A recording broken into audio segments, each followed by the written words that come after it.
Alors bonjour tous et chacun, Hervé Mia. Euh, Chose promise, chose due. Nous avons dans les précédentes vidéos annoncé que notre équipe travaillait désormais sur toutes les problématiques liées aux difficultés que les soudeurs rencontrent. Donc, et particulièrement rencontrent sur des chantiers ou bien lors de leur intégration dans des projets internationaux. Il y a fort des retours que nous avons eus actuellement concernant le recrutement des soudeurs au Mozambique.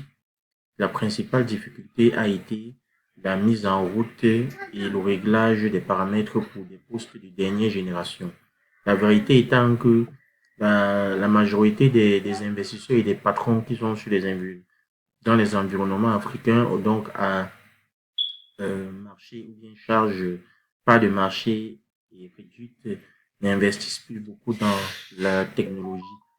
Ce qui a donc entraîné au fait qu'on a des centres et des entreprises qui se retrouvent avec des postes qui datent de vingtaine d'années, alors que lorsque les entreprises ont des marchés, elles arrivent avec des postes numériques des dernières générations. Et la première partie du test consiste en mettre en route cette nouvelle machine avant de réaliser l'opération, dont la difficulté n'est pas en tant que telle liée à l'opération de soudage, mais c'est lié à un certain nombre de paramètres, n'est-ce pas, post, donc pré-opération de soudage. C'est pour ça que nous avons longuement travaillé avec des références sourcées et en même temps, ça m'a fait mettre à contribution au service de la communauté mes nouvelles compétences de ma certification en welding, en data euh, spécialiste qui est un module très important qui consiste à être analyste des données et de business intelligence dans le secteur de la construction et du soudage. Donc là, très rapidement, avant de vous présenter euh, l'application qui a été développée justement pour aider à trouver rapidement des solutions pour ces problématiques désormais, je vous présente d'abord, premièrement, la recherche qui a conduit au développement de l'application qui vous servira désormais à rapidement savoir quels sont les paramètres des réglages du poste. Et nous nous sommes basés justement, comme vous voyez, sur des postes allant des années 2000 à 2025. Donc, et les mises à jour doivent être faites progressivement. Et nous avons d'autres contenus comme des PDF qui vont être faits que je présenterai plus tard, et ainsi que des vidéos YouTube qui seront donc partagées sur nos différentes interfaces. Donc, le contexte est que les postes à souder englobent généralement des trucs. Alors, les nouveaux postes aujourd'hui sont des postes multi-procédés et qui sont numériques. Donc, ça, c'est la méthodologie d'analyse que nous avons essayé de travailler sur trois plans respectifs avec quelques données chiffrées. Donc, ce rapport statistique est disponible pour ceux qui sont intéressés. Ça donne un aperçu, n'est-ce pas, des chiffres d'affaires en termes de machines de soudage qui ont été vendues dans le monde. Les machines avaient un classement, un ranking, hein, qui est sourcé par des sources crédibles avec des chiffres. Hein. Et puis maintenant, là par exemple, on dit en Afrique, la demande est beaucoup plus tirée par la construction des infrastructures. Le marché sud-africain des équipements de soudage a atteint 281,5 millions de dollars d'ici 2000, avec une croissance annuelle de 4,6. Donc là maintenant, nous avons les 10 marques les plus répandues. Nous avons, et comme je dis, tout est sourcé. Donc, vous allez voir, là on a les 10 marques. Et après, justement, la marque, on fait des remarques. Donc, je fais des justifications de comment est-ce qu'on est arrivé à avoir ce résultat. Secondo, nous avons les marques les plus performantes du point de vue de la fiabilité de l'innovation et du retour des utilisateurs. Donc, nous avons eu à discuter avec environ actuellement 210 professionnels qui ont fait ces retours et 14% d'entre eux justement et donné ces retours positifs envers les 10 marques qui sont traitées. Et puis à la fin, justement, nous avons les 10 marques les plus vendues et adaptées aux environnements tropicaux et à l'Afrique. Ça, c'est la partie sur laquelle nous avons beaucoup travaillé. Donc, là, on a spécifié, vous voyez, le marché africain est dominé justement par les équipements portables et résistants, adaptés aux conditions humides et aux entretiens limités. Donc, là, nous avons effectivement travaillé. Ça, c'est des marques et des produits qui sont vraiment adaptés aux environnements africains. Donc là, ils sont là et nous ne sommes pas limités là parce qu'il y a eu une justification après qui est également sourcée et après maintenant un conseil pratique pour le choix des postes et des équipements de soudage lorsque vous voulez travailler dans un environnement et puis une conclusion. Donc là, après je me suis donc amusé à faire des statistiques poussées sur tous ces données.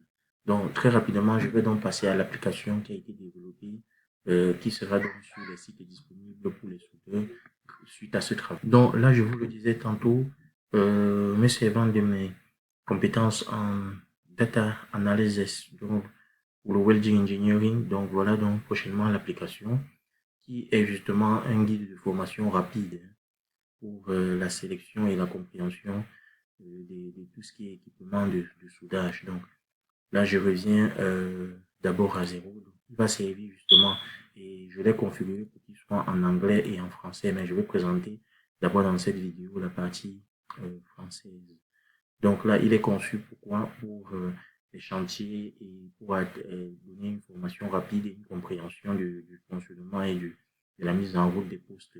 Donc là, j'ai travaillé avec 20 marques principalement. Donc en fait, l'idée c'est quoi? C'est que dès qu'un choisisse une marque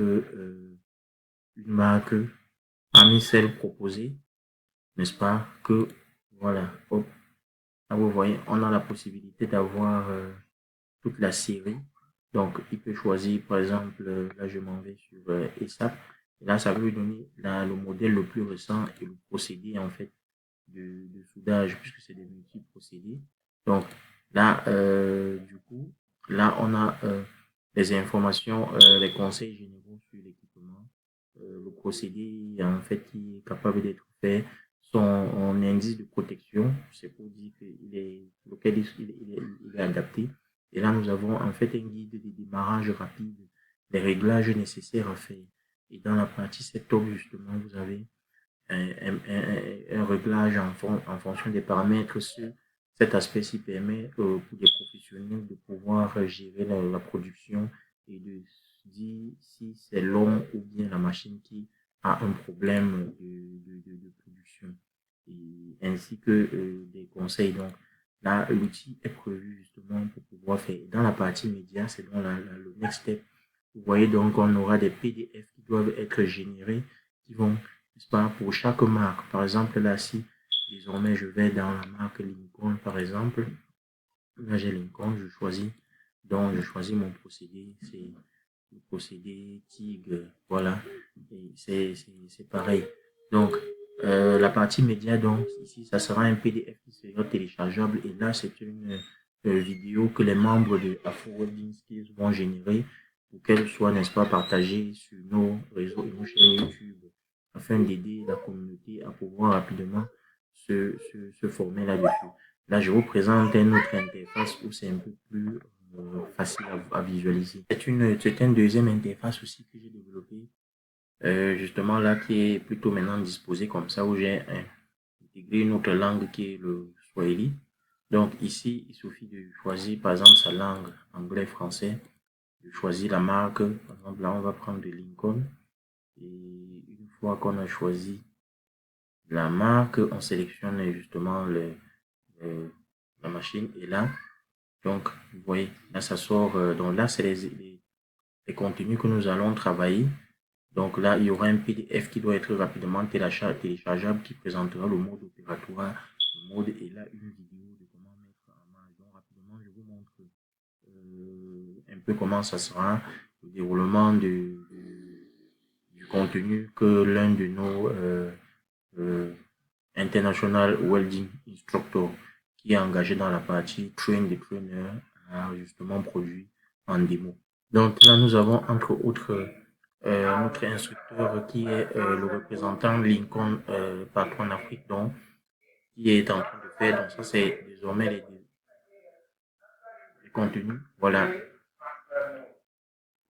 Là, il est en train de faire une formation. Voilà. Après la théorie, on va en atelier pour présenter donc justement comment. Donc, désormais, vous aurez ce genre de contenus qui seront donc disponibles.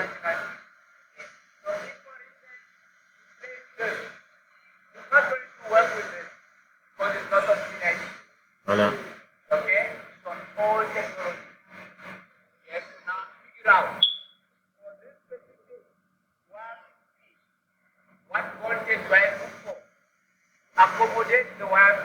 Exactement. Bien évidemment, comme vous avez donc vu tout à l'heure, ces contenus donc seront disponibles là.